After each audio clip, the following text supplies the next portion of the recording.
In the Andes, a vibrant culture thrives, echoing the ancient traditions and wisdom of our ancestors. In this documentary, we will gain insight into the lives of those who have migrated to the United States. We will discover how we stay connected with our culture and what we remember about our languages.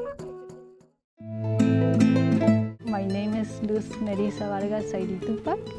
I grew up in the Andes. And I spent a lot of time with my grandmother. I do have beautiful memories. She used to tell me stories in Quechua, and she used to sing songs in Quechua as well.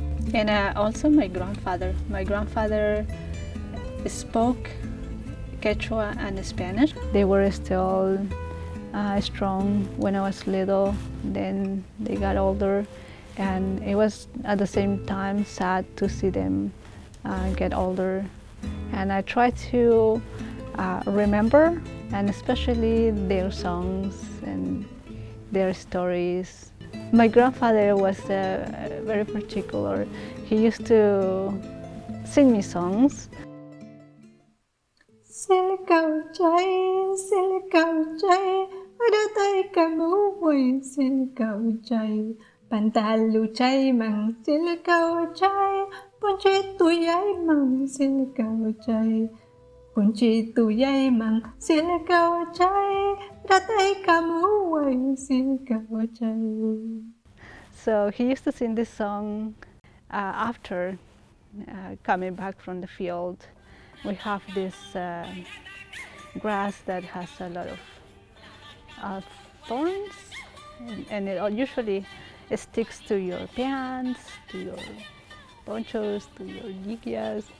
And sometimes when you're working out there, and when you come back, you have all over your pants, and he was just like taking it out and just singing and over again. So I tried to still use Quechua, and every day I try to listen music, songs in Quechua.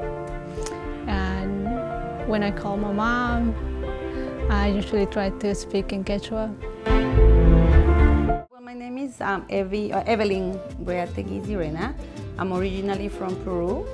I'm a biologist. I actually got my undergrad in Peru, in Arequipa, where I'm from, in the Andes.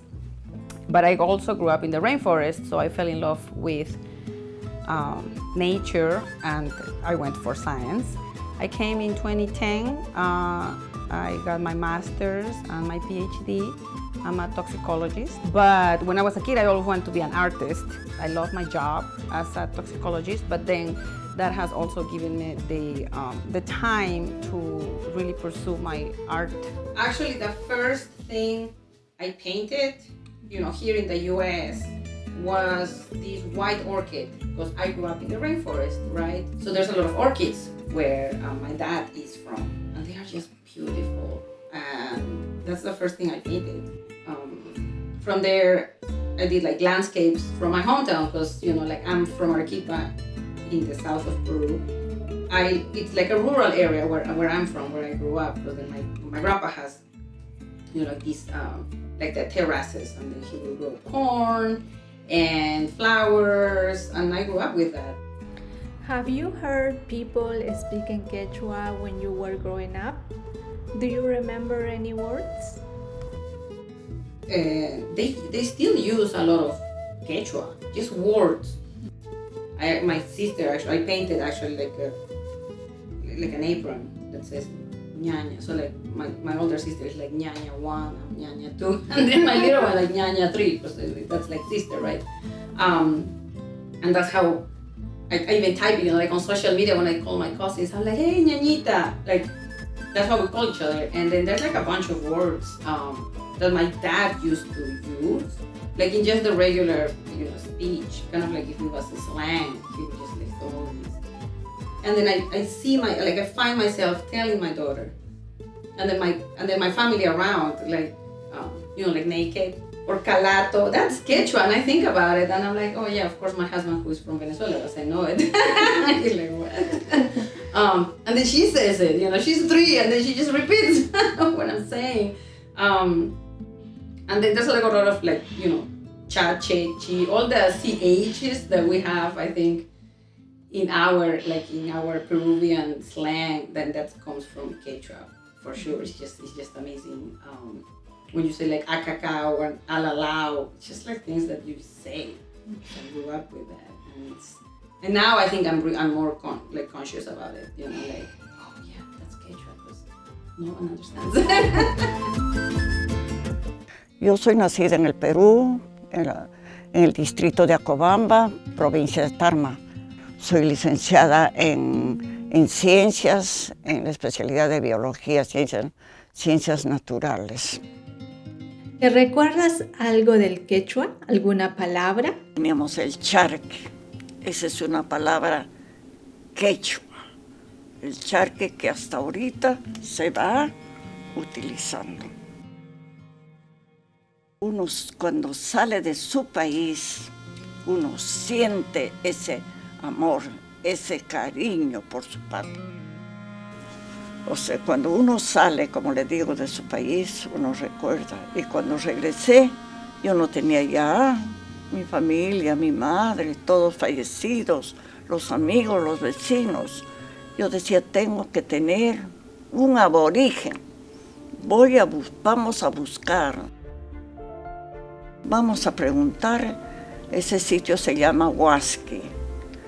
Vamos a preguntar dónde está el anexo de Huasqui. Conseguimos. Le digo a la familia Zavala, sí, tal. Sí, dice así, ahí está el hijo. Era el nieto de la hermana de mi papá. O sea, fue algo tan emocionante conseguir la raíz.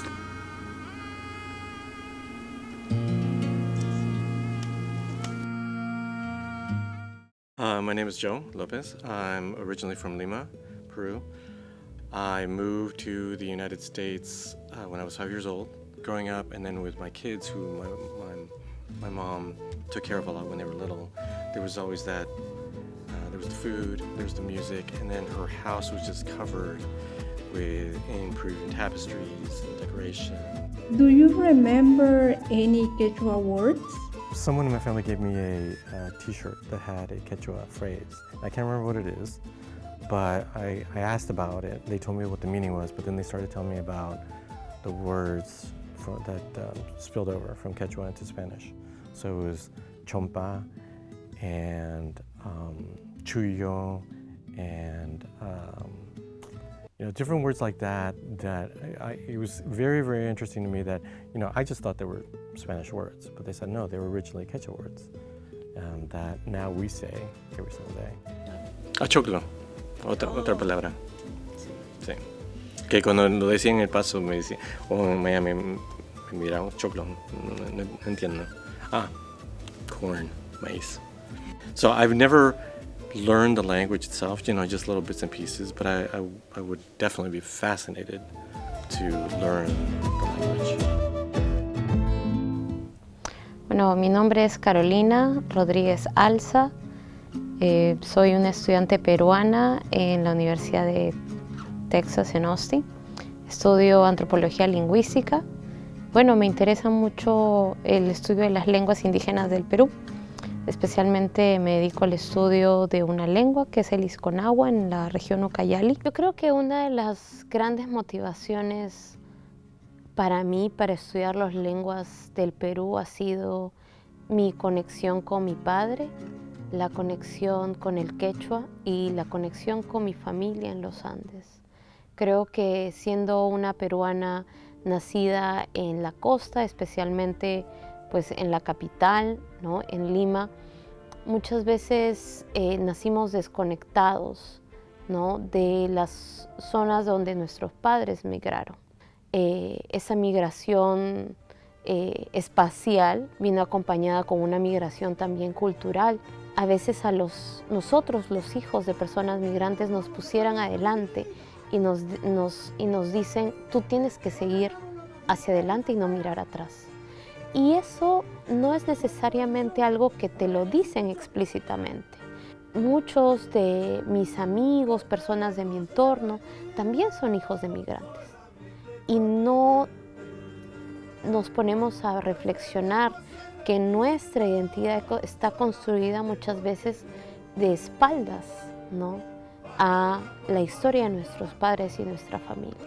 A veces hablamos de los Andes como si fuera algo lejano. Están 100% en nuestro ambiente. A veces las lenguas ocurren de manera intermitente porque nuestros padres son hablantes de estos idiomas.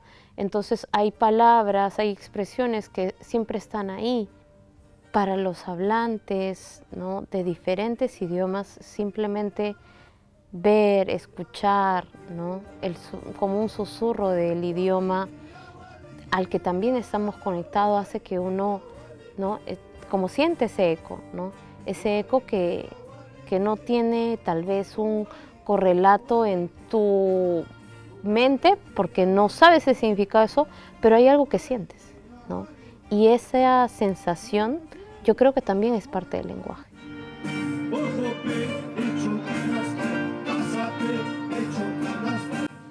Our languages persist through memories, family traditions, music, and everyday expressions. Our language is also a living connection to our heritage and identity, present within us and will be carried out to the future generations.